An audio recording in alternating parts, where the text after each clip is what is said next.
Uminom ka lang, huwag ka lang magmaoy. Okay lang yan. Kahit na malasing ka, huwag ka lang magmaoy. Kahit na hindi ka na makalakad sa kalasingan mo, okay lang yan. Walang problema yan, huwag ka lang magmaoy. Kahit na apir ka na nga apir, makulit ka na dyan, kahit na nangangalay na yung mga kainuman mo sa kapir mo, okay lang yan, huwag ka lang magmaoy. Para walang gulo. Okay lang mag-English ka. Kahit na hindi yan maintindihan yung English mo, okay lang yan. Understandable naman yan kahit papaano. Huwag ka lang magmamaoy. Kahit na umiihi ka sa shoot mo, okay lang yan. Hindi naman kami yung mababasa, shoot mo naman. Wala namang problema yan. Magdrama-drama ka dyan, umiyak ka dyan, okay lang yan. Kumanta ka, kahit na hindi ka marunong kumanta, okay lang yan. Walang problema sa amin yan, huwag ka lang magmamaoy. Takpan lang namin yung mga tainga namin para hindi masakit sa tainga. Diba lagi ko sinasabi, uminom lang ng uminom, huwag lang gumawa ng gulo. Maging mabuting kainuman kayo. Maging mabuting ehemplo kayo ng manginginom sa mga batang manginginom. Hindi yung kapag nakainom na kayo, gagawa na kayo ng mga kabulastugan. Kung ano yung mga pagtitripan, o tapos kinabukasan maghihingi ng sorry na parang walang alam. Mahirap talaga awatin yung mga naglalasing-lasingan. Yan yung pinakaayaw ko sa inuman. Yung mga mahilig maglasing-lasingan, Diyos ko, ang hirap intindihin. Ang hirap awatin. Malalakas naman.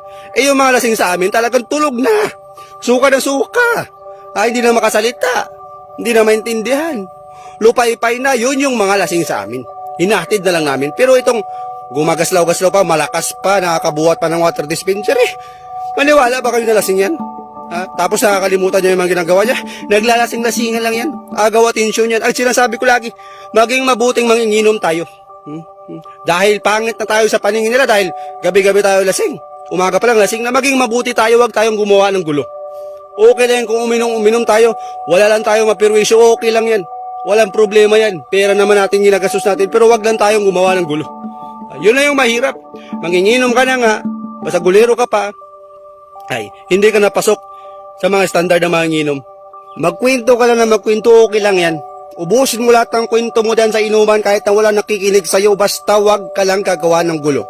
Huwag ka lang mag-amok, huwag ka lang magmamaoy, huwag mong kayahin yung mga nangyari doon sa resort. Yung mga naglalasing-lasingan, yung mga pinangtatapon na yung mga doon sa swimming pool, huwag mong kayahin yun. Okay lang yan, maging feeling strong ka sa inuman, basta huwag ka lang magmamaoy. Yung mga kaibigan ko nga, feeling strong sa inuman, sa una, tataas ng tagay.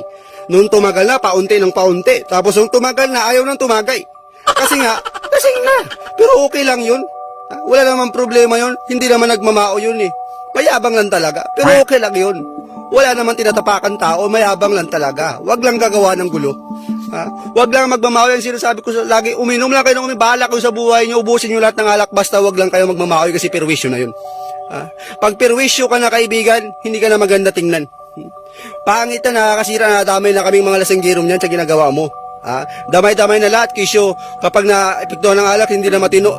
Depende sa tao yan, may mga tao kasi na mga hindi mo talaga maintindihan pag nalasing na. Only your hand I want tomorrow. Ay, balik na kita.